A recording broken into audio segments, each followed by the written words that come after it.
Donc je suis Jacques Sérion, je suis directeur général des sources de Soulsmat, une entreprise locale indépendante à Soulsmat, comme son nom l'indique.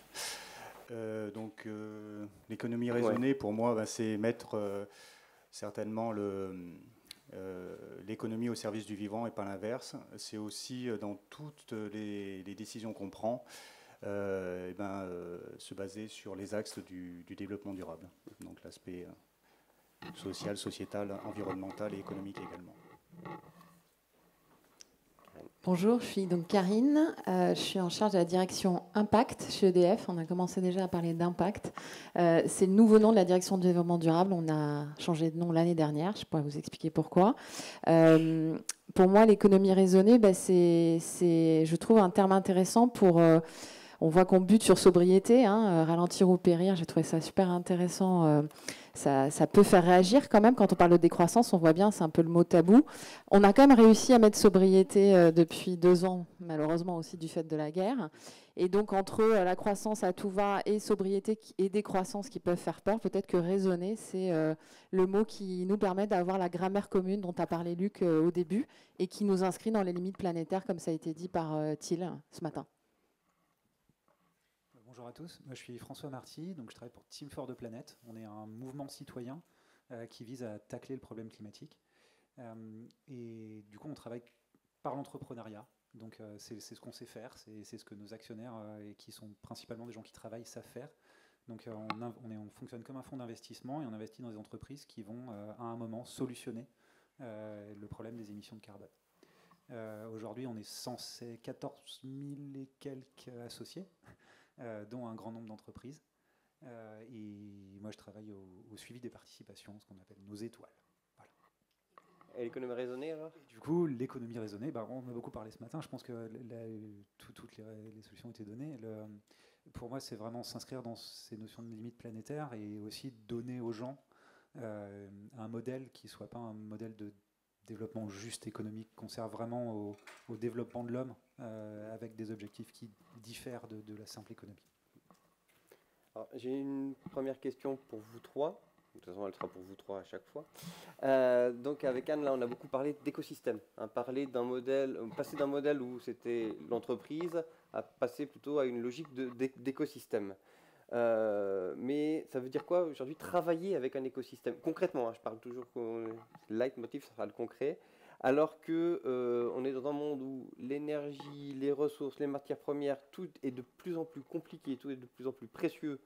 Donc c'est Mad Max, c'est la guerre pour tout le monde. Mais comment est-ce qu'on fait pour justement se dire bah non, c'est pas ça, mais on le partage pour le bien commun? S'il y en a un qui ose se lancer parmi vous. Je vais bien commencer. Peut-être avec l'exemple de l'eau, je pense que ça parle beaucoup. Donc l'année dernière, tu l'as dit Lucas, on a eu une sécheresse très forte. Je crois qu'on n'a jamais eu aussi peu d'eau depuis 500 ans en Europe. Pour nous, EDF, 70% de nos concessions en fait, ont un usage autre que l'hydroélectricité. Donc on est déjà en fait dans un partage de l'eau. Donc pour l'irrigation, pour l'eau potable, le tourisme évidemment. Et donc typiquement l'année dernière sur la partie Durance, on a baissé notre production de 60% entre janvier et septembre pour permettre 2 choses. Garder de l'eau pour le passage de l'hiver, mais surtout pour permettre l'agriculture, donc l'irrigation, le tourisme et les activités industrielles.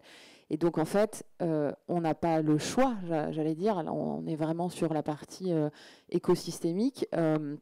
On doit assurer que effectivement l'ancrage territorial fait qu'on continue à exister. Et en fait, on touche à ce qu'on appelle, nous, aujourd'hui, les dilemmes tragiques des biens communs. Parce qu'effectivement, l'hydroélectricité, c'est l'électricité décarbonée. Donc, on en a besoin. C'est justement ce dont on a besoin. Et donc, comment on fait pour finalement choisir qui est prioritaire? On a bien vu l'histoire des golfs. Les golfs, ça a fait beaucoup comme les jets privés. Ça fait partie des totems qu'on met aujourd'hui pour dire est-ce qu'il y a de la justice autour des usages? Je pense que c'est ce qui va nous arriver de plus en plus. Et donc, ça veut dire que la gouvernance Pour moi, le point clé, effectivement, c'est la gouvernance. Qui décide des usages prioritaires? Comment on alloue ces biens communs? L'eau en fait partie, c'est une évidence. Et l'électricité décarbonée, pour moi, en fait partie aussi. Quand on sait qu'on doit sortir 60% des fossiles en France, c'est par l'électrification, ça a été dit. Et donc, comment on régit les usages? Et l'eau, alors? Alors, je fais un lien eau. Hein. Oui, alors l'eau, l'écosystème, j'aime bien ce mot-là, et puis ça a toujours été le cas pour les sources de Soulsmat. On n'est pas tout seul, on met les sources de Soulsmat en plein milieu du désert. Déjà, on n'aura pas trop d'eau, mais on n'aura pas d'infrastructure routière, on n'aura rien du tout, donc elle n'existe pas. Donc on a toujours réfléchi en écosystème, et ça fait 150 ans qu'on vit comme ça. Et l'écosystème, c'est bien sûr nos fournisseurs, c'est tout le monde. Un exemple, les fournisseurs, on n'a pas eu de problème pendant la Covid de fourniture, parce qu'on est très très proche de nos fournisseurs, ils sont essentiellement locaux, parce qu'une de nos valeurs d'entreprise, c'est le territoire. Mais j'irais même au-delà de ça, c'est également nos concurrents. On va jusque-là, parce qu'on fait beaucoup de verres consignés, à peu près 40% de notre production est fait en verre consigné. Donc des bouteilles qui sont embouteillées chez nous, lavées, embouteillées, qui repartent chez nos clients et qui reviennent de chez nos clients et qui sont de nouveau lavées, embouteillées. Ces bouteilles-là, il y a des bouteilles étrangères qui viennent, qui sont des bouteilles de nos concurrents de temps en temps. Donc on les met de côté et on les échange avec notre concurrent. Je veux dire, sur le terrain, au niveau commercial, on est un petit peu en bataille, des fois très très dur. Mais par contre, pour cette partie-là, on est quand même assez intelligent pour éviter de refaire du verre neuf et de casser ces bouteilles-là, quoi. Voilà. Même si elles repartent dans un cycle de recyclage, parce que vous savez que le verre, une bouteille neuve a à peu près 3 fois plus d'impact sur l'environnement en termes de CO2 et d'eau qu'une bouteille verre consigné. Donc c'est dommage que cette bouteille reparte dans le système de recyclage.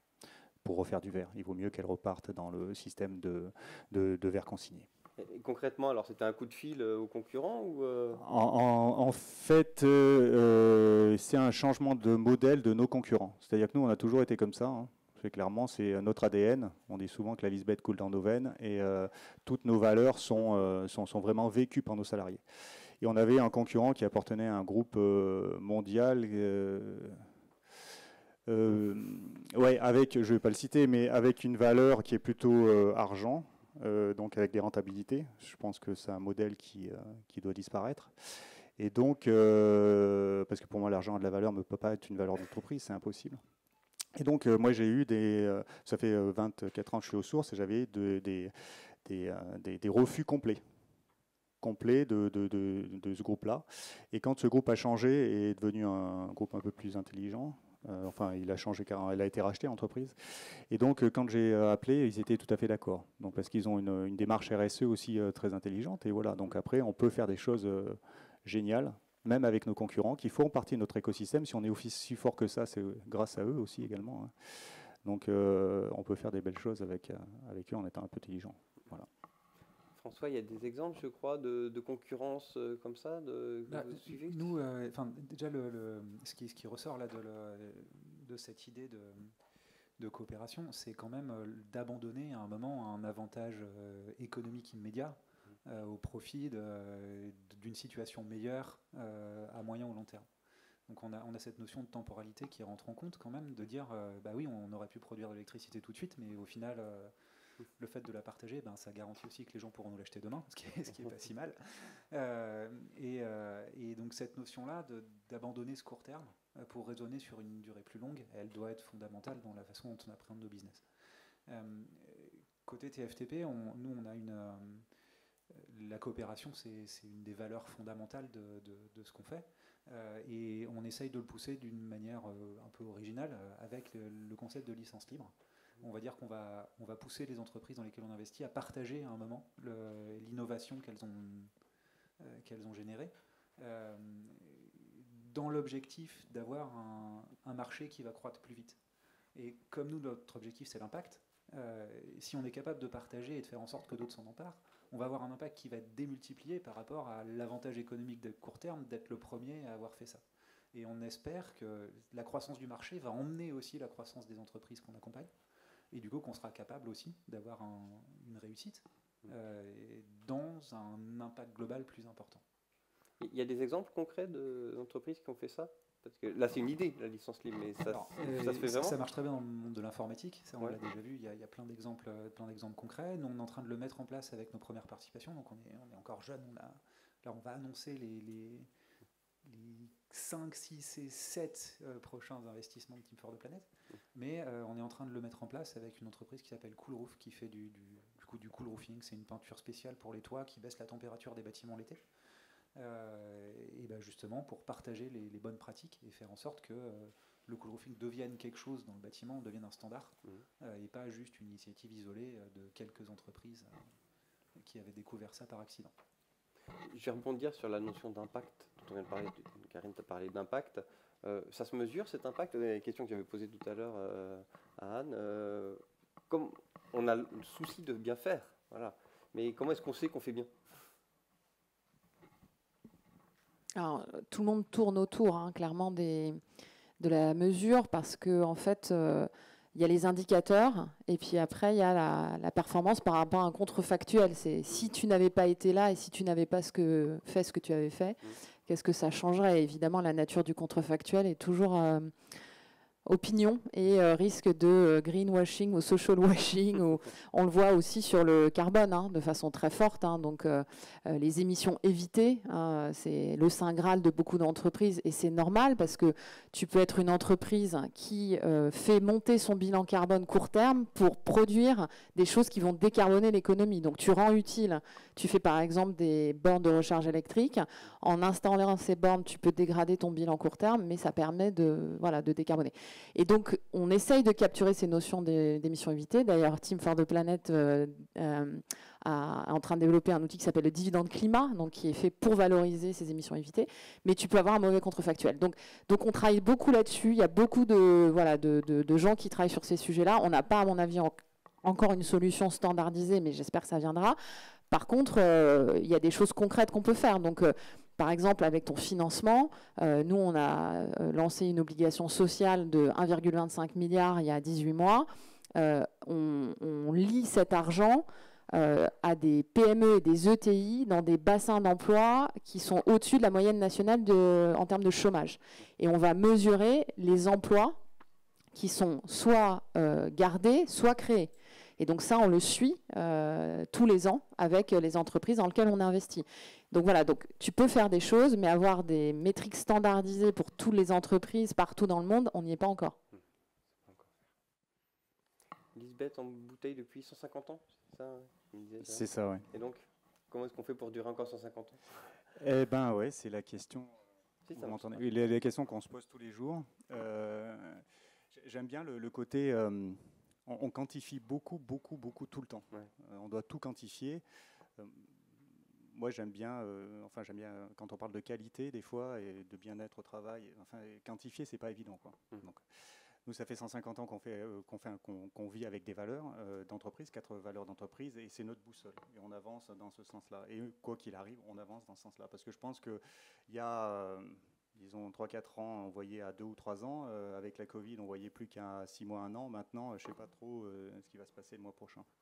Et on rentre dans un univers du manque et de la pénurie et plus de l'abondance. Et ce n'est pas plus mal. Voilà. Mais nos entreprises doivent être évidemment très, très agiles. Et donc, vous posiez la question de faire comment faire pour être là dans 150 ans. Nous, on a nos valeurs d'entreprise. À partir de nos 4 valeurs d'entreprise, ce sont nos boussoles. Et même s'il y a du brouillard avec du boussole, on arrive à se déplacer. Je pense souvent à un copain qui était chasseur alpin qui me disait, même s'ils ont du brouillard, ils voient à 10 mètres, ils savent se diriger. Donc en fait, ils ont la carte, ils ont la boussole. Il y en a un qui se déplace à 10 mètres. Quand tu le vois presque plus, il dit stop, arrête-toi. Donc il lui dit un peu à gauche, un peu à droite. Ils vont jusqu'à lui et ils refont 10 mètres. Comme ça, il peut faire des kilomètres et il ne se plante pas. Et je pense que ces boussoles d'entreprise, ces valeurs d'entreprise sont hyper importantes. Voilà. On a évoqué tout à l'heure les valeurs et la vision du dirigeant. Il y a la vision du dirigeant, mais ça doit être incarné aussi par les personnes. C'est-à-dire que tout à l'heure, je parlais de la Lisbeth qui coule dans nos veines, mais c'est vraiment le cas. Donc en fait, je dis souvent, en fait, là, on a un management totalement différent. Enfin, on essaie de faire un management différent, un management moderne. On parle de management libéré, je n'aime pas trop ce mot, mais un management différent. C'est-à-dire qu'en fait, on part de la confiance, n'exclut pas, et tout le monde va dire le contrôle. Nous, on ne fait plus de contrôle. Donc à un moment, on fait confiance. Si je fais confiance à quelqu'un, je ne vais pas vérifier tout ce qu'il fait. Et donc, il y a des initiatives qui sont autorisées, dans un cadre, bien sûr, on a un cadre d'entreprise. Hein. Mais dans ce cadre-là, les gens, ils font un peu comme ils veulent. y compris de manière financière. Ça veut dire qu'en fait, on autorise aussi les erreurs. Mais il y a des choses extraordinaires qui se font et qui ne sont pas obligatoirement quantifiées. Donc on le voit au niveau de notre entreprise, comment elle bouge, comment elle devient plus efficace, plus efficiente, mais à tous les niveaux, pas seulement économique. Donc je pense que c'est comme ça qu'on arrive à être encore là dans 200 ans, et c'est notre volonté à nous. On a des valeurs d'entreprise, on a une stratégie, enfin une vision d'entreprise qui est là dans 200 ans, et une stratégie qui va se découler de ça. Voilà. En parlant de valeurs côté EDF, je maîtrise un peu le sujet là, donc il y a les valeurs RSE, etc. Mais concrètement, ça veut dire quoi? Parce que j'allais dire, la question c'est comment est-ce qu'on passe de j'affiche mes valeurs ou une raison d'être à ça coule dans les veines des employés, même si c'est de l'eau pétillante.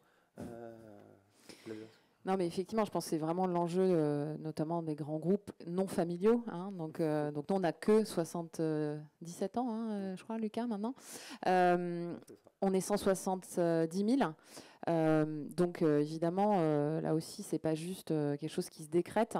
Donc il y a la boussole, hein, ça a été mentionné, c'est important. Nous, on a par ailleurs cette boussole de service public, qui est quand même, on parlait des communs, je pense que c'est quelque chose de très fort, évidemment, au sein du groupe. En même temps, le service public, c'est pas ressenti de la même façon quand on est en France que quand on est au Brésil ou en Chine. Hein. Donc évidemment, tout ça reste très culturel aussi. Mais sur le fond, ce qu'on a voulu faire, nous, côté RSE, c'est justement éviter le risque d'avoir une politique RSE en haut et puis la dissonance cognitive des salariés tous les jours. Alors, évidemment, on n'y échappe pas. Hein, donc, moi, je reçois des milliers d'emails de salariés tous les jours qui me disent ce qui ne va pas. Mais on essaye de rendre concret, en fait, notre raison d'être. Donc, typiquement, un des enjeux forts pour les salariés, c'est au moment où on décide d'investissement. Donc, ça a été mentionné sur l'usine. On construit une nouvelle usine. Donc, nous, c'est pareil, on construit de nouvelles infrastructures. On a aujourd'hui essayé de copier ce qu'a fait, entre guillemets, à une échelle très modeste, la Convention citoyenne pour le climat, dans le sens où on choisit 40 salariés au hasard dans l'entreprise, qui ne sont pas des sachants. On leur fait signer des accords de confidentialité, on les fait travailler sur le projet qu'on va soumettre au comité d'investissement en avance de phase. Et par l'intelligence collective, hein, c'est aussi un mot dont on a parlé aujourd'hui, ils vont placer le projet au prisme de la raison d'être du groupe. Et l'idée, c'est pas que ça soit la police des mœurs, hein, c'est pas dire on fait ou on fait pas, mais c'est comment, en fait, vous ressentez ce projet si demain vous devez le défendre au barbecue ou pas le barbecue végétarien ou autre du dimanche en famille et que, voilà, comment vous assumez d'être ambassadeur de ce projet ou pas. Et donc, c'est hyper intéressant parce que on s'adresse vraiment aux personnes qui ne sont pas sachants experts. Nous aussi, on est une entreprise d'ingénieurs, ça a été beaucoup mentionné. Et donc, on a tendance à savoir ce qui est bon pour les autres, hein. Donc, on a tendance à dire que la co-construction de nos projets, c'est convaincre les gens qu'on a raison et qu'on va leur faire admettre qu'on a raison. C'est pas vraiment l'écoute, hein.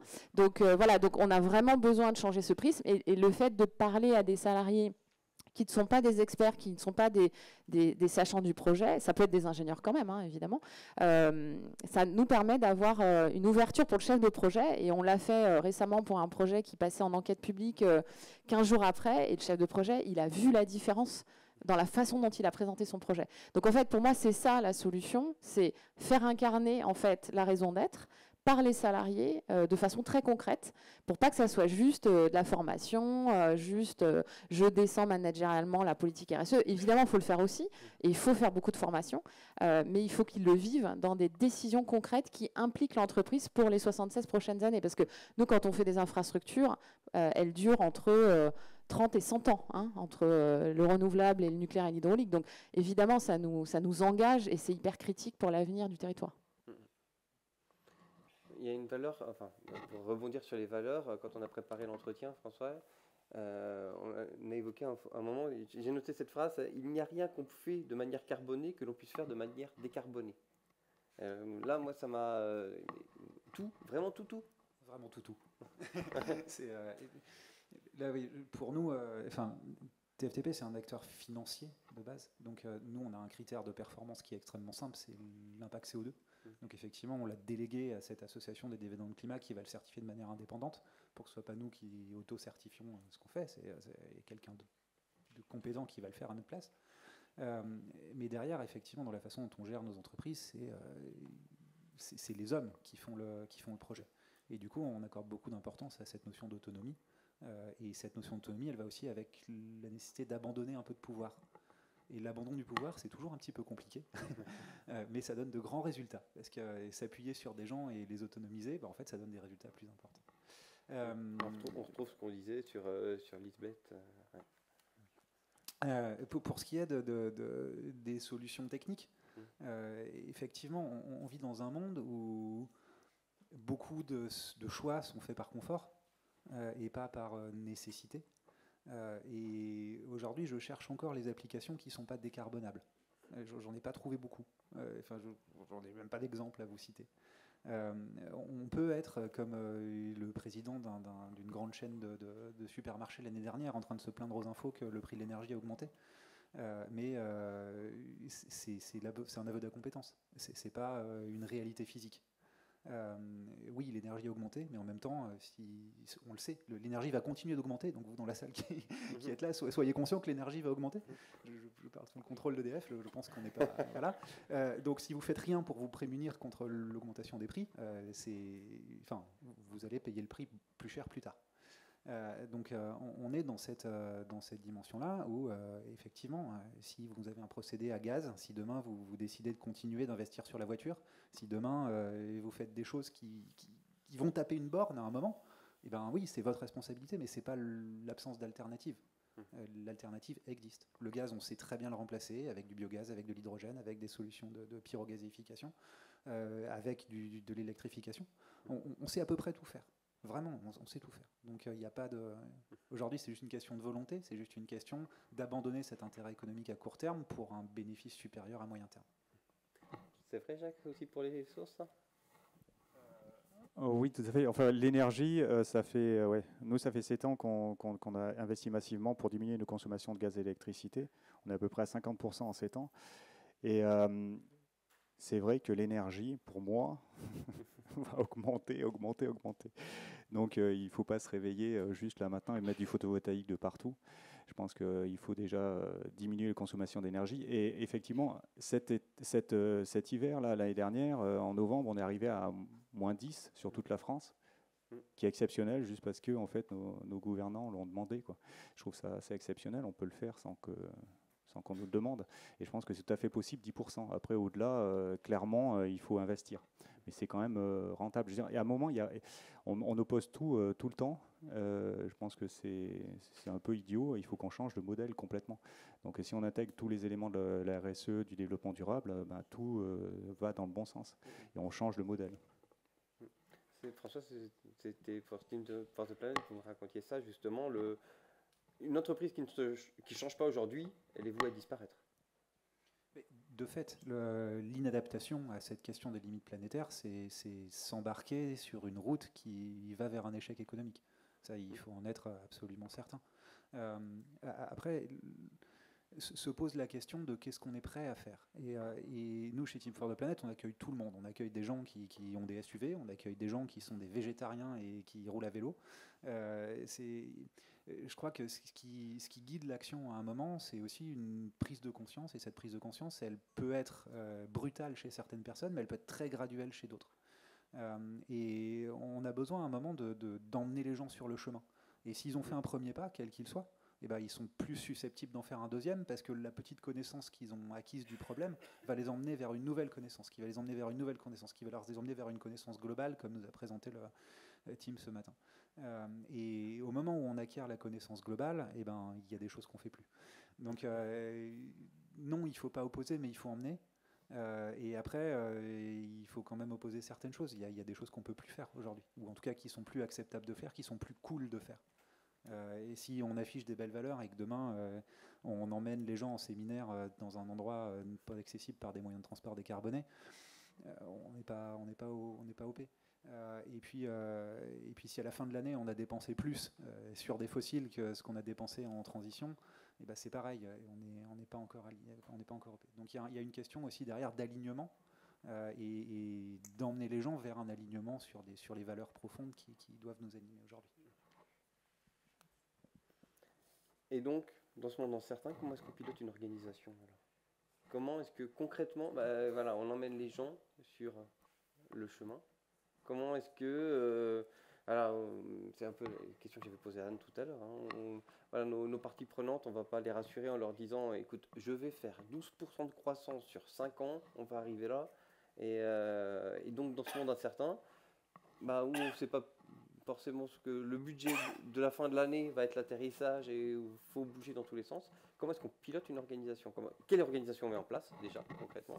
Et comment est-ce qu'on pilote une organisation? Je continue tant que j'ai le micro. Nous, c'est quelque chose d'assez simple en fait.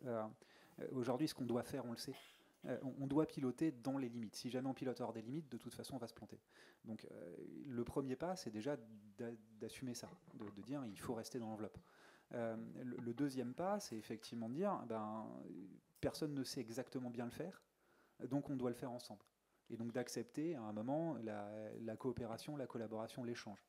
Nous, dans le modèle dont on pilote nos entreprises, on pousse une gouvernance partagée. Cette gouvernance partagée, elle permet aussi d'échanger et de ne pas avoir une seule personne qui s'enfonce sur un chemin et qui n'est pas le bon et qui va taper le mur très vite et emmener tout le monde avec lui. Donc cette notion d'échange, elle vient de manière importante dans l'entreprise. Et puis derrière, il y a le partage de connaissances, il y a la notion de pilotage à moyen terme, l'abandon de l'avantage économique à court terme pour construire demain. Et ça, c'est des choses qu'il faut être capable de faire, que tout le monde ne peut pas non plus faire. On a des acteurs financiers à court terme qui aujourd'hui sont bien embêtés. Mais ceux qui sont capables de viser un peu plus loin, ils emmèneront les entreprises qu'ils accompagnent dans le monde de demain. Et donc, dans cette notion d'écosystème, ça veut dire on travaille avec nos concurrents aussi? Donc moi, EDF, je vais travailler avec Total bientôt, c'est ça? On le fait déjà, Lucas. Désolé. Si c'est le scoop pour toi.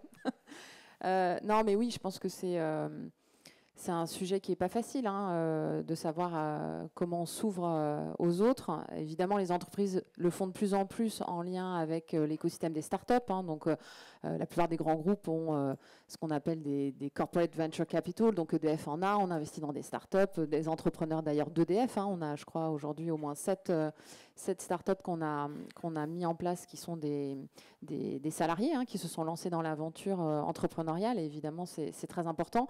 Mais effectivement, les parties prenantes externes et comment elles rentrent dans la gouvernance, c'est à mon avis un point essentiel de transformation. Nous, on a l'exemple sur la sobriété, justement. On a un conseil de parties prenantes qu'on a mis en place au niveau du président du groupe en 2020, dans lequel on a 2 climatologues, quand même, Valérie Masson-Delmotte et Christophe Cassou. Donc, vous avez peut-être suivi qui montent dans les arbres avec le monsieur qui est contre l'autoroute à Toulouse, là, donc qui se politise quand même de plus en plus. On a un représentant du collectif pour un réveil écologique. Donc 33 000 étudiants, d'écoles évidemment très élitistes en France, on ne peut pas dire que ça soit totalement inclusif, mais néanmoins, voilà, c'est quand même en général les gens qu'on veut recruter dans nos entreprises après.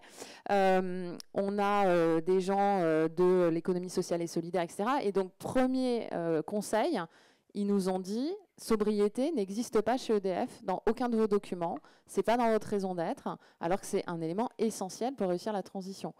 Ça, c'est extraordinaire d'avoir la capacité de faire rentrer de l'externe ce discours-là. Et donc nous, ça nous a donné un mandat derrière pour travailler sur la sobriété, et c'était bien avant la guerre, d'accord? Donc évidemment, on n'aurait peut-être pas pu faire tout ce qu'on a fait s'il n'y avait pas eu effectivement la crise et les moins 10% qui ont été mentionnés, mais ça fait aujourd'hui qu'EDF travaille sur des offres sobriété. Ça n'est plus un mot tabou. Donc faire rentrer les parties prenantes dans la gouvernance, c'est un combat, je pense, très important qu'il faut vraiment réussir. Et ça doit rentrer dans le conseil d'administration. Aujourd'hui, les administrateurs ont une responsabilité de plus en plus forte, judiciaire d'ailleurs, parce que je ne sais pas si vous suivez les contentieux climatiques, aujourd'hui tous les administrateurs de Shell sont attaqués personnellement sur les décisions d'investissement qu'ils ont faites. Donc être administrateur d'une entreprise, demain, c'est être à risque sur les contentieux climatiques, c'est une évidence. Et donc ça responsabilise évidemment, et c'est une bonne nouvelle, mais ça veut dire qu'eux aussi, ils ont besoin d'être formés. Donc là aussi, nous, on investit beaucoup dans la formation de nos administrateurs pour s'assurer qu'ils soient à l'aise et capables de prendre des décisions qui sont cohérentes avec ce qu'on a dit, les limites planétaires. Donc oui, travailler avec l'écosystème au sens large, ça existe déjà, mais vraiment le traduire dans la gouvernance, je pense que c'est quelque chose qui a encore du chemin à faire. Je vais redescendre, enfin redescendre, pardon. Je vais Une petite entreprise. Non, mais je me dis, il y a un grand groupe là qui parle de EDF, mais concrètement là sur les sources. Parce que là, concrètement, comment on pilote une entreprise ouais. dans ces temps exceptionnels? Je trouve que c'est génial et on peut bien s'éclater. Alors juste une parenthèse, donc vous avez le système pyramidal avec un cloufi comme moi qui explique aux autres comment il doit faire jusque sur son poste de travail. Nous on l'a inversé, on a 45 collaborateurs qui réfléchissent et nous, enfin nos managers, les managers chez nous sont là pour faire du coaching ou mettre les moyens pour que les personnes réalisent leur travail. À partir de là, on a demandé à l'ensemble du personnel à quoi servait la direction. Ouais. Et la réponse était, elle donne la direction où on va. Donc elle ne sert pas à diriger. Donc c'était vachement intéressant. Ça sera donner la direction. Donc la direction, donc respect des valeurs, la boussole, aller dans un sens, c'est ce à quoi elle sert. Voilà. Et à partir de là, on s'éclate. Franchement, piloter une entreprise comme ça, c'est exceptionnel parce qu'on travaille sur de l'humain qui a envie et qui se fait plaisir au travail. Tout n'est pas, c'est pas le monde de oui, c'est beaucoup de travail, mais un autre travail de manager. C'est plus du tout le manager qui explique ce que je vous disais, Taylor. C'est un autre mode de fonctionnement. Où on va, on sait à peu près. Mais on s'adapte tout le temps. Tout à l'heure, Anne en parlait. C'est clair qu'on est plus dans un hors-bord qui doit changer assez rapidement et pas sur des paquebots qui doivent mettre 50 km pour s'arrêter. Il faut vraiment qu'on bouge rapidement et qu'on s'adapte rapidement. Et donc c'est ça qui est éclatant et qui est plaisant. Donc il y a beaucoup de travail en intelligence collective également dans l'entreprise. Il y a beaucoup d'initiatives qui se font. Je ne suis pas obligatoirement au courant. Des fois, je les découvre. Mais comme elles sont dans un cadre, c'est toujours génial et les gens avancent avec beaucoup de plaisir. Voilà. Et d'envie. Voilà. C'est un peu ce qu'on essaie de faire pour qu'on soit là encore dans 200 ans. Merci. Je terminerai par la dernière question que j'ai posée, voilà, la question subsidiaire, la même qu'Anne. Votre vision de l'avenir proche? On va tous mourir? La vision de l'avenir proche, pour moi, c'est il faut qu'on se bouge, quoi, et qu'on se bouge vite, quoi. Et il faut que tout le monde se bouge, parce que là, on est en train de discuter. Là, les gens qui sont là sont déjà un peu ouverts. Mais il y a quand même beaucoup de gens qui ne bougent pas, quoi, et qui ne sont pas ouverts du tout. Et je pense que là, l'urgence, c'est ça, c'est bouger. Et c'est possible, mais il faut bouger, quoi, et bouger vite. Moi, je pense qu'il faut qu'on travaille le narratif. Hein, ça a été beaucoup dit, mais on voit bien que on a parlé du Club de Rome 72. En 72, il y a la lettre Mansholt. Hein, je vous invite à la relire. C'était tout écrit, hein, quand même. Et il ne s'est rien passé. Donc la connaissance ne suffit pas. Il faut parler au cœur des gens. Et il faut leur donner envie. Donc le narratif, il manque en fait ce narratif entre les Amish d'un côté. Enfin voilà, c'est comment on donne envie à ce que cette économie raisonnée du bien-être, elle ait une existence pour les gens, quoi. Et je pense qu'il faut faire travailler plus les anthropologues que les ingénieurs court terme, hein, en tout cas. Je vous rejoins tous là sur le constat. Un des cofondateurs de Team Tour de Planète nous disait, il n'y a pas longtemps, une remarque que je trouve très juste, c'est quand nous on était petits, la vision de l'avenir, elle était positive, elle était porteuse d'espoir. Aujourd'hui, la vision de l'avenir qu'on a, c'est comment empêcher que ce soit pire qu'aujourd'hui. Et c'est terrible, c'est absolument terrible. Donc effectivement, la question du narratif se pose. Quel est l'espoir qu'on peut avoir pour demain ? Et cet espoir-là, il se transfère sur qu'est-ce qui est désirable pour nous. Et c'est clair qu'aujourd'hui, on a tous conscience que ce qui est désirable pour nous, c'est de pas d'avoir la plus grosse voiture et d'avoir fait la totalité des pays du monde. C'est quel est l'échange avec l'autre, quelle est la rencontre qu'on peut faire au détour du chemin à côté de chez soi, en se trimballant avec son vélo. Donc il y a toute une lutte à avoir contre ce système qui nous pousse à toujours plus.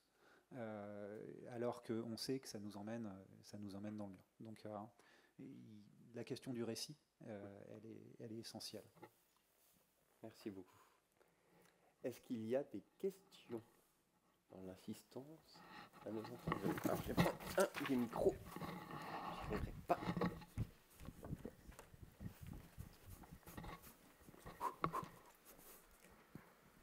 Bonjour. Anna Grill, alors j'accompagne les entreprises sur la réduction des déchets à l'économie circulaire. Ma question n'a pas forcément grand-chose à voir avec ça. J'avais une réaction, en fait, et une question à François, mais à vous trois également. en rebondissant sur la remarque qui citait donc un président, un PDG, il me semble que c'était le PDG, d'un grand distributeur qui se plaignait des augmentations des coûts d'énergie. Et donc, qu'effectivement, on peut taxer ce dirigeant d'incompétence. Moi, ma question, c'est qu'est-ce qu'on dit et comment on traduit cette idée-là auprès pour le coup, de dirigeants de TPE qui, eux, sont la tête dans le guidon toute l'année. Or, il faut savoir quand même que les TPE représentent plus de 99% des entreprises en France. En l'occurrence, j'ai l'exemple qu'on m'a donné samedi dernier d'une TPE dans l'alimentaire qui doit fermer du fait de l'augmentation absolument dramatique des coûts de l'énergie. Alors je ne dis pas que il n'y a pas de raison derrière, etc. Mais comment on accompagne en fait les TPE dans cette transition à laquelle techniquement elles ne peuvent pas faire face seules? C'est une très bonne question. Je n'aurai pas la réponse sur une TPE traditionnelle. Je n'ai jamais fait d'accompagnement de boulangerie ou de commerce traditionnel. Moi, ce que je sais, c'est que sur les plans d'investissement qu'on crée et de création d'entreprises qu'on accompagne, ces notions-là, elles sont déjà directement intégrées. Et ça veut dire qu'on travaille avec notre capital de départ pour faire en sorte qu'à un moment, ce ne soit pas un enjeu de la survie de l'entreprise. Donc en fait, c'est trop tard aujourd'hui si on a tapé la borne du prix de l'énergie. Enfin, c'est un peu, mon sentiment, c'est un peu ça. Il aurait fallu le prévoir avant, et le prévoir avant au moment où on avait des marges de manœuvre. Et c'est un petit peu notre drame aujourd'hui, c'est qu'on arrive au moment de la grande accélération où d'un coup on va taper le mur, et si on n'a rien préparé, ça va se traduire par des impacts qui vont être forcément négatifs. Donc là aujourd'hui, ce qui est certain, c'est que cette préparation, quelque part, à la baisse de l'approvisionnement en produits pétroliers de la France, parce que le problème de l'énergie, il vient aussi de là, il aurait dû être préparé par notre gouvernement il y a bien longtemps, et la puissance publique aurait dû jouer son rôle. Et la puissance publique, elle peut jouer son rôle de plusieurs manières, dont l'investissement et dont la normativité, le côté réglementaire. Et aujourd'hui, ce qu'il faut qu'on soit tous conscients, c'est que les normes sont en dessous de ce qu'il faut qu'on fasse. C'est-à-dire que si on se contente de juste respecter la loi, on ne va pas assez loin. Et voilà, ça fait partie aussi un petit peu du problème, et ça fait partie de la charge supplémentaire qui pose effectivement sur le dirigeant, de dire qu'il faut aller plus loin que juste ce qu'impose la loi. Bon, nous, on est très, très, très concernés par le fait d'aider nos clients à survivre. Donc, je ne vais pas pleurer sur le bouclier tarifaire parce que, évidemment, c'est quand même une force que le gouvernement a mis en place, même si, évidemment, ça a fait que EDF a eu moins 18 milliards de résultats. Mais bref, il n'y a pas que ça. Mais le fait est qu'on est quand même dans un pays où il y a, je pense, si vous voyez ce qui se passe en Angleterre en ce moment, je pense qu'on a quand même la chance d'avoir de l'accompagnement et vraiment des protections. Aujourd'hui, beaucoup de grands groupes se mobilisent pour aider les PME, notamment à mesurer en fait leurs enjeux, et notamment leur enjeu de dépendance. Et donc, il y a eu, je ne sais pas si vous avez suivi, un pacte Alliance PME. Il y a 7 grands groupes qui ont été mobilisés par la puissance publique, dont EDF, pour accompagner les PME, en particulier pour faire leur bilan carbone.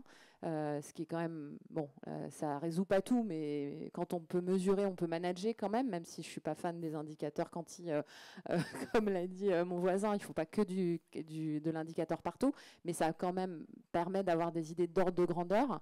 Et donc oui, il y a besoin d'accompagner. Je pense qu'on a quand même un écosystème en France qui est assez puissant pour faire ces accompagnements. Donc voilà, moi je suis un peu plus optimiste, même si je suis d'accord que bien sûr ça aurait été mieux d'anticiper. Mais voilà, il y a un réveil effectivement qui est difficile parce qu'on est en polycrise. On accumule toutes les crises en même temps, pas que la crise énergétique.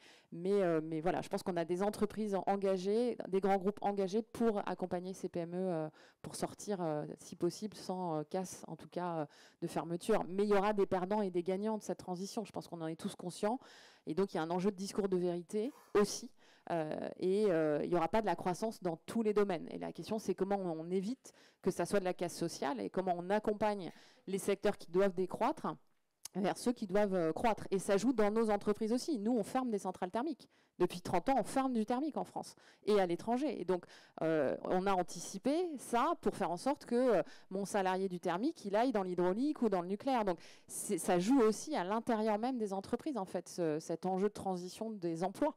Voilà. Mais c'est vrai que c'est très systémique et c'est très trop rapide parce qu'on n'a pas assez anticipé, effectivement. Bon, moi, je suis une PME, donc là, ça va pas trop mal. C'est vrai que pour une TPE, c'est quand même compliqué, très compliqué. S'il a vraiment la tête dans le guidon, je pense à des artisans, c'est vraiment compliqué. Mais normalement, un dirigeant doit prévoir, quoi. Et c'est vrai que la crise de l'énergie, elle arrivait, quoi. On le savait, quoi. Enfin, je ne sais pas qui a pensé que l'énergie allait baisser ou rester stable. Ce qui n'a pas été prévu, c'est qu'elle fasse x7 ou x10. Ça, c'est énorme, et notamment au mois d'août. Et là, actuellement, l'énergie est quand même relativement bas. Donc, à un moment, il faut revoir les contrats maintenant. Si on attend l'année prochaine, il peut y avoir des nouveaux pics énormes. J'avais un autre exemple aussi d'une PME qui, avec la Covid, était complètement embêtée parce qu'elle faisait venir ses emballages de Chine. Ouais, ok. En Alsace, je pense qu'il y a des gens qui font des emballages et ils ne se posent même pas la question de les remettre en concurrence ou quoi que ce soit. Donc à un moment, ils se font bloquer, mais en fait, il faut prévoir, quoi. Enfin, je ne sais pas, notre job à nous, c'est de prévoir. Pour une TPE, là, c'est plus compliqué, je suis d'accord. Mais les PME, quand même, il y a beaucoup d'assistance et d'aide, hein, notamment de la CCI, des accompagnements. Enfin, il y a plein de choses qui se font, hein. Et notre rôle à nous, c'est quand même de voir un peu plus loin, quoi, et de prévoir les choses. François, en parlant de relocalisation, on avait évoqué le cas d'une boîte qui faisait des prothèses, c'est ça? Oui, exactement. Nous, on accompagne de l'innovation. Donc à un moment, on accompagne des gens dont les clients vont prendre un risque, qui est le risque d'innover, parce qu'une petite structure qui innove, demain, elle peut ne plus être là. Mais par contre, si jamais elle reste là, l'avantage que vous allez en retirer, il va être important. Et du coup, on accompagne des gens qui, à un moment, vont prendre ce risque et vont accepter un petit surcoût sur la mise en œuvre de cette chose-là.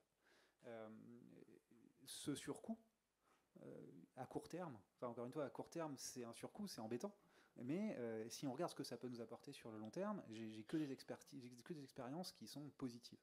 Je peux parler d'une entreprise qui faisait de la pyrogazéification. Son client a accepté de payer son gaz plus cher. Au final, c'était ça l'idée. Mais c'était avant la crise du gaz. Donc autant dire que en fait, cette personne a fait une excellente opération financière. Mais il a accepté de faire à un moment ce pas en avant. Et puis, un autre exemple qui est peut-être encore plus original, c'est effectivement cette entreprise qui fait des prothèses. Un jour, ils se sont lancés dans la transformation de leur modèle d'affaires. Ils ont arrêté d'acheter loin. Ils se sont mis à acheter dans leur écosystème, autour d'eux, avec des chartes de valeur, avec des chartes d'achat qui sont beaucoup plus restrictives que ce que peuvent offrir un fournisseur chinois. Ils y ont perdu. Ils se sont mis à proposer, à répondre à des appels d'offres avec des prix supérieurs. C'est logique, c'est logique. On ne peut pas battre l'importation chinoise à bas coût, mais par contre, on peut se battre sur d'autres choses.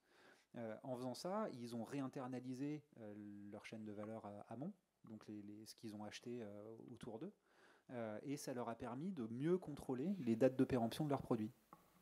Et ils ont gagné l'appel d'offres. Parce que leurs compétiteurs n'étaient pas capables de faire ça et proposaient du coup une date de péremption qui était 6 mois plus courte. Donc en fait, cette transformation, le fait de se dire on va faire les choses un peu mieux, oui, économiquement, ça coûte plus cher. Et est-ce qu'à la fin on perd? Non. À la fin on gagne. Et j'ai que des exemples de transitions réussies comme celle-là. Donc c'est aussi un facteur d'optimisme. Voilà. Est-ce qu'il y a une autre question?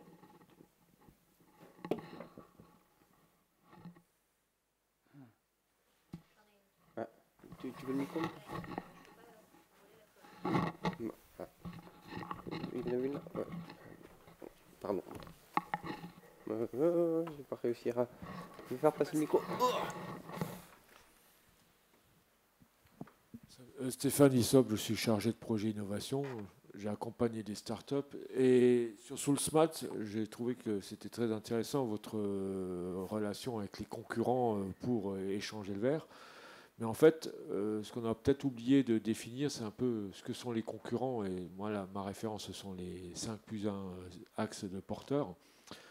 Parce que là, finalement, vous dites que vous collaborez avec vos concurrents directs, finalement.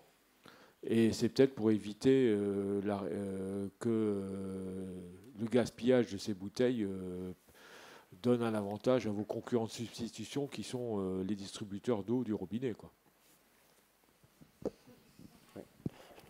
Oui, alors on ne réagit pas du tout comme ça. Là, on le fait, comme je vous disais tout à l'heure, parce qu'on a des valeurs d'entreprise et on le fait.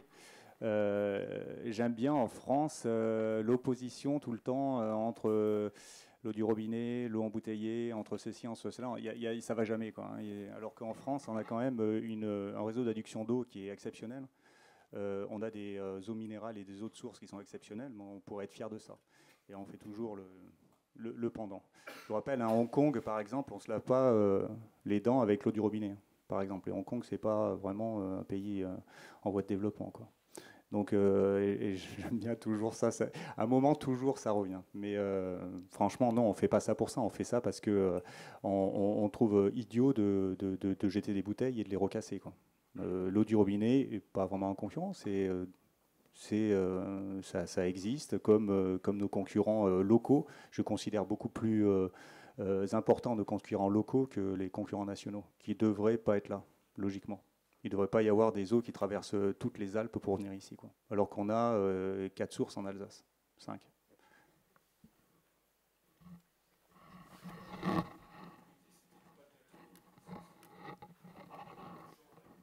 Oui, mais on ne fait pas ça pour ou contre l'eau du robinet. On fait ça parce que ça nous porte, quoi, tout simplement. Et c'est vrai que là, vous parlez de ça, ça me choque parce que j'y ai même pas pensé, quoi. C'est même pas dans ce cadre-là que j'ai fait ça dans ma tête et que nous avons fait ça au niveau des sources de Soulsmat. Vous voyez, Par contre, le Grand Cru de Tinköpfle, c'est un concurrent, hein, sur Soulsmat. On a essayé de faire des puits pour trouver des vendanges tardives, mais on a toujours trouvé que de l'eau. Merci. J'ai une autre question, d'un autre ordre, mais sur le même exemple. C'est votre exemple justement d'échange avec le concurrent qui me fait réagir. C'est-à-dire que vous avez parlé d'une première période où c'était pas possible, une autre période où c'est devenu possible. Alors est-ce que ça ne pose pas finalement la question des centres de décision, qui sont ici ou ailleurs, et aussi la question de l'échelle ? Alors clairement, je crois que Anne en parlait tout à l'heure, il y a une volonté de la direction et une volonté de l'entreprise, clairement. Donc évidemment, ça pose la question des centres de décision. Si les centres de décision ne sont pas OK avec ça, l'entreprise, elle ne va pas aller dans ce sens-là, c'est clair. C'est pour ça que tout à l'heure je parlais de à quoi servait la direction. Elle sert à donner la direction. Si ce n'est pas la même, ça ne se fera jamais, clairement.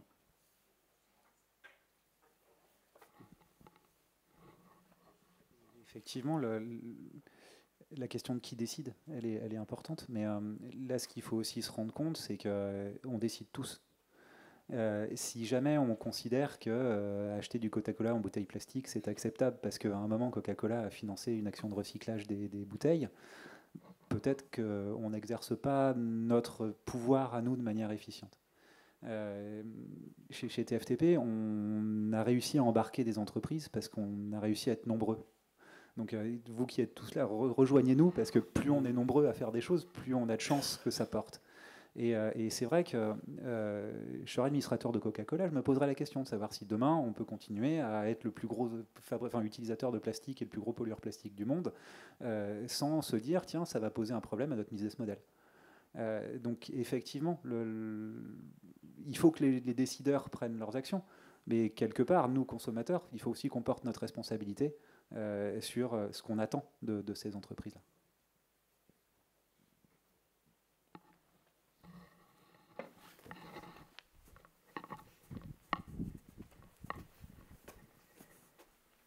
Merci. Si on peut rejoindre une initiative durable. Écoutez, j'ai peut-être deux questions, une pour EDF et une pour les sources de Soulsmat. Pour EDF, vous avez dit que EDF travaille et coopère avec Total. Quand on voit la responsabilité des entreprises pétrolières dans le fait de ne pas avoir dévoilé finalement il y a plusieurs décennies les enjeux CO2, est-ce que moralement, on devrait continuer à travailler, à coopérer avec ce genre d'entreprise.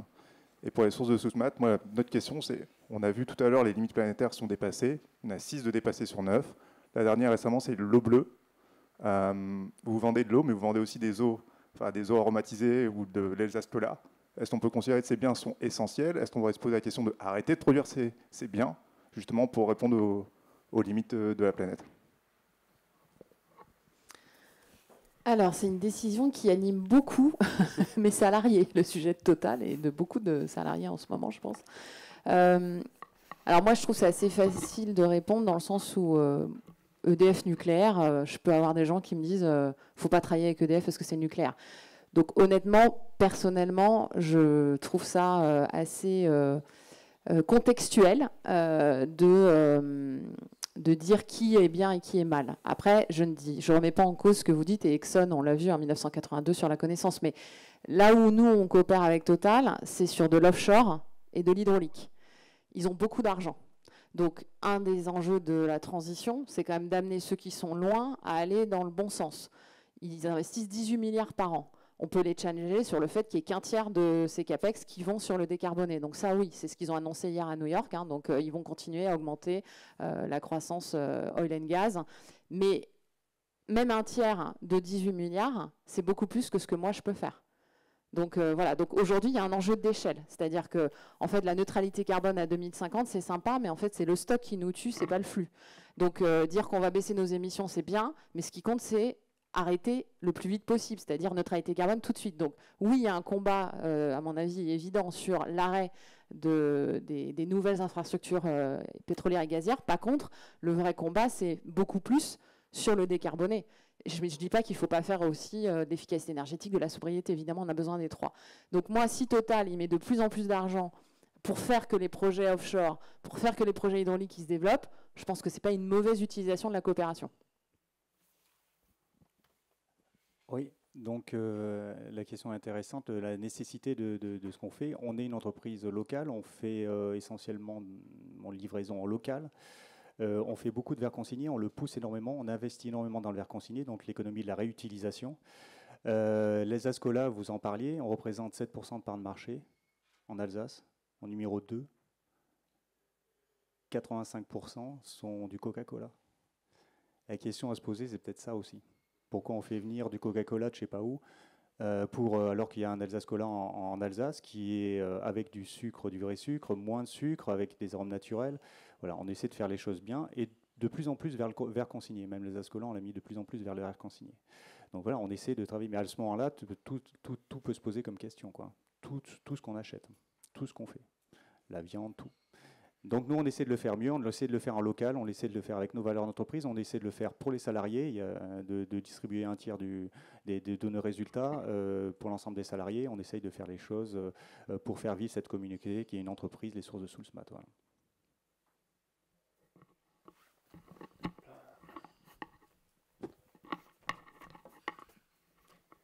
J'aurais fait mes 10 000 pas sur ma montre ce soir.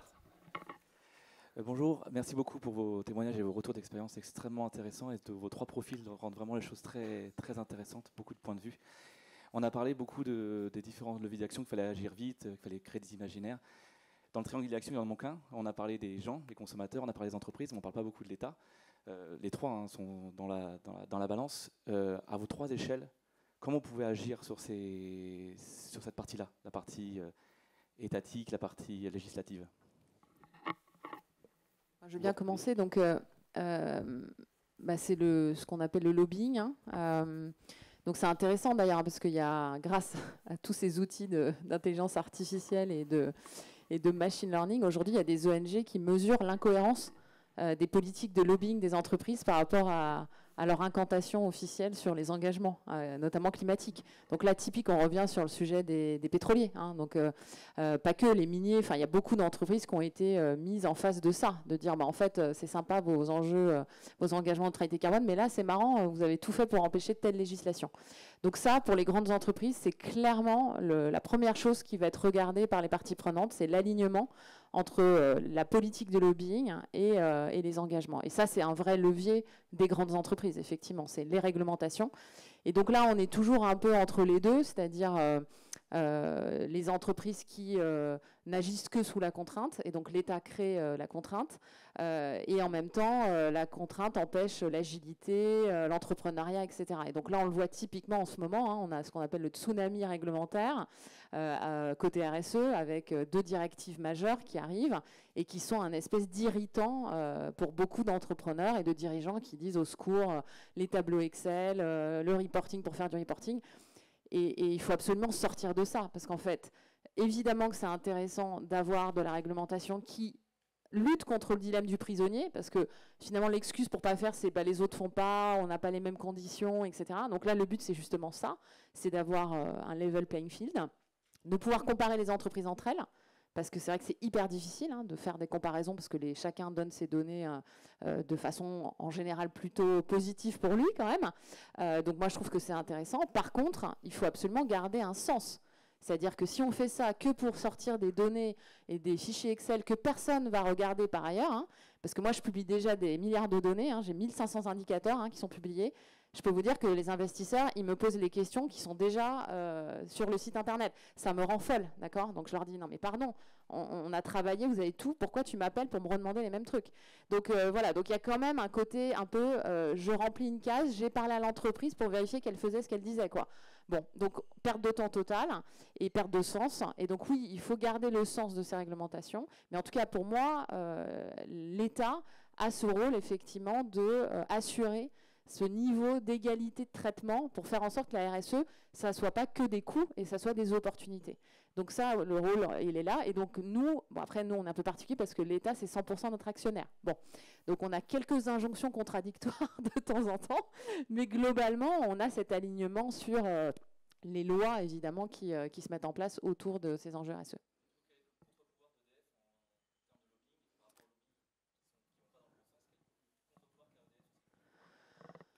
Alors, c'est une bonne question. Est-ce qu'on a un vrai contre-pouvoir? Je pense que globalement, quand même, beaucoup de choses se jouent à l'échelle européenne. Et donc, voilà, donc il y a des écosystèmes quand même qui se font en dehors de l'État français typiquement, donc au niveau européen. Alors, ce n'est pas toujours des bonnes nouvelles non plus, on le sait, si on prend la taxonomie européenne qui était justement la grammaire pour définir ce qui était positif pour la transition. On ne peut pas dire que ça a été un grand succès pour l'instant. Après, bon, les contre-pouvoirs, c'est aussi quand même, je pense que nous, ce qu'on voit, c'est comment les salariés s'engagent aussi dans les collectifs. Je veux dire, aujourd'hui, l'État voit bien que l'engagement, c'est ce que vous disiez sur l'inaction. À l'inverse, l'engagement de l'action et la radicalité, elle se fait aussi par les salariés qui vivent ces dissonances. Et quand on est dans des grandes entreprises qui recrutent, EDF, on recrute quand même 100 000 personnes là, pour faire tout notre programme d'investissement là, d'ici 2030. On a besoin, et ça l'État est conscient aussi, donc c'est quand même un contre-pouvoir, la pénurie des talents. Moi j'y crois aussi beaucoup pour l'État. Je vais compléter à une échelle locale, je change de casquette. Mais pour aller au-delà du lobbying, c'est expliquer et montrer. On en a parlé beaucoup ce matin. Montrer ce qu'on fait, parce que nous, côté EDF, il y a plein de choses qu'on fait qui ne se savent pas. Donc, et on travaille avec le territoire, on travaille avec des associations qui ont un pouvoir de lobbying. Il y a des ONG qui ont des pouvoirs de lobbying. Il y a si je prends la Ligue de protection des oiseaux, je prends des associations qui vont s'occuper des poissons, je prends des associations environnementalistes. On ne s'oppose pas à eux. Nous, on est nos sachants, on est des sachants, j'allais dire, dans l'énergie, dans le territoire, dans une vision, si je prends l'eau, de ce qu'on appelle le multi-usage de l'eau, mais il y en a d'autres. Et ben, on ne s'oppose pas et on va travailler avec eux, qui vont garder leur point de vue, forcément, on aura le nôtre, mais on peut travailler ensemble, à l'échelle locale, sur le lobbying municipal. Parce que Natacha me fait signe d'arrêter après. Ah, pour l'État, oui. Enfin, moi, c'est plutôt local et c'est plutôt proximité avec la mairie. Et voilà, c'est plutôt à ce niveau-là qu'on agit. Au niveau de l'État, on a des syndicats, on est au courant et on essaie d'influencer, mais bon, on n'est pas EDF. C'est pas grave de ne pas être EDF. On a... l'action politique, si c'est ça le sens de la question, moi je peux vous renvoyer à la petite phrase de Jean Cau qui était quand même assez efficace. C'est pour que le politique fasse quelque chose, il faut que vous lui ameniez une solution et que vous représentiez un pouvoir de nuisance s'il ne le fait pas. Donc, quelque part, on a un peu les dirigeants qu'on mérite déjà, et être dans un pays dans lequel l'Union européenne est souvent mieux disante que le gouvernement national, je pense que quelque part, on a quelque chose à faire, enfin, nous, citoyens, avons quelque chose à faire. Et surtout, l'engagement qu'on peut avoir et l'influence qu'on peut avoir sur nos politiques, elle se joue à toutes les échelles. Elle se joue quand le maire refait votre aménagement de rue, a-t-il respecté la loi alors? C'est la première action qu'on peut faire. La deuxième, c'est, oui, on peut manifester, on peut s'engager dans des associations, on peut faire des choses qui rendent visible le fait qu'un recul en matière environnementale, sociale, etc., est une nuisance pour le pouvoir politique. Donc l'action de nos politiques, c'est aussi notre action à nous. Si je reviens sur un sujet qu'on a chez TFTP, là on travaille avec une entreprise qui fait des pompes à chaleur extrêmement efficaces pour le bâtiment collectif. Aujourd'hui, on voit bien, et avec les déclarations de Bruno Le Maire sur l'interdiction des chaudières à gaz, que le gouvernement n'a même pas conscience du fait que la chaudière à gaz n'est pas forcément indispensable, enfin n'est pas indispensable du tout. C'est-à-dire aussi qu'on travaille avec des gens qui, à un moment, ont besoin qu'on leur amène une solution. Et là, c'est à nous de la faire connaître. Voilà. Donc, encore une fois, nous, citoyens, avons une énorme responsabilité dans ce qui se passe. Ce sera le mot de la fin. Voilà. Merci beaucoup. Merci à tous les trois.